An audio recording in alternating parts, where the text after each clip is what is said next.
today I'm going to tell you how you can easily find accessibility features of your app anytime just by adding them to your control center. For this, open Setting, scroll down and click on Control Center. Click on Customize Control.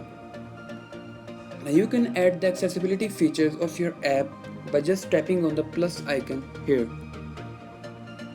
I would like to add alarm in the control center. Now you can see the alarm icon has included in the control center.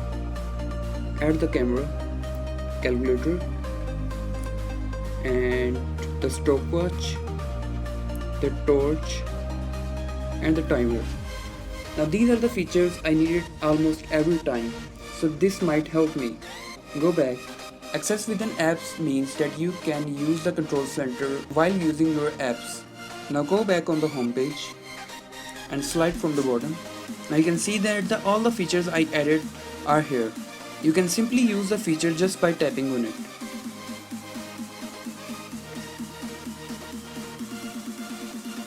And again.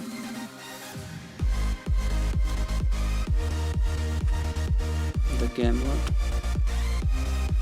the calculator. Now that's how Control Center works, and it is very useful. I hope you like this video. If you like this video, kindly like, share and comment on the video, and don't forget to subscribe and hit the bell icon to get more updates.